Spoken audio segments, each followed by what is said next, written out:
Welcome back to the channel, and here's another question I was asked multiple times. How much does an agent charge me to represent me on the purchase of my home? Well, what's interesting is that I've had a couple times in my career where people have said, you know, Carlos, I went and got my license so that I could buy my house and not have to pay a commission. So the reason it's funny is because it doesn't cost you anything as a buyer.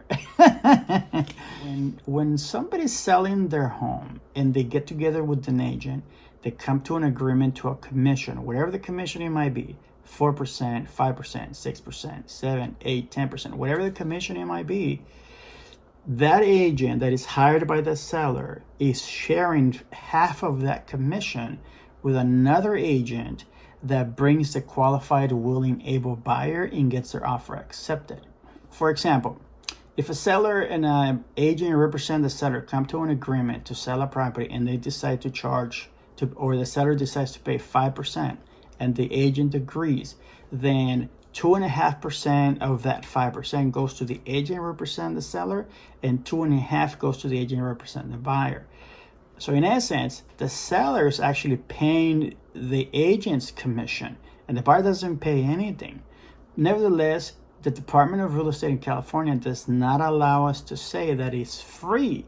Technically it is, but it's really not free because the seller is paying. We are getting paid, it's just not by the buyer. Having said this, there are some exceptions to this rule. For example, sometimes commission could be structured differently where the buyer has to pay some commission to the buyer's agent in some commercial deals, in some industrial deals, in some vacant lots, or sometimes some brokerages have a minimum threshold commission because all the commission doesn't go to the agent.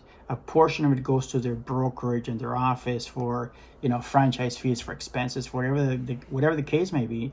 Let's say you're selling a property where the commission is very minimal. Let's say it's $1,000 or $2,000 because the price is so low.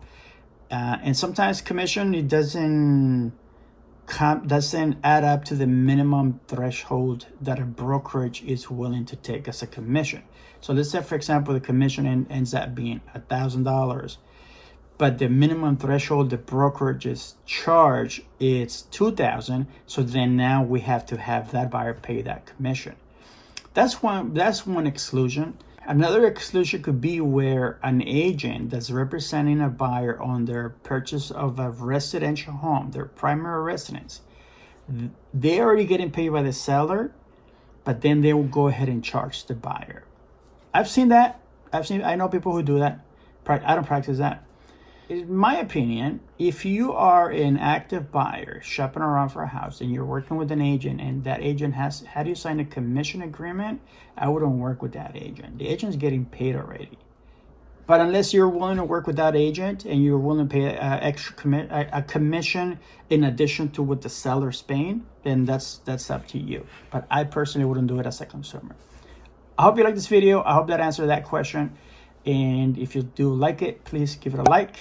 Support the channel by subscribing and do this whole thing with the comments and everything to help the channel grow. I would greatly appreciate your support.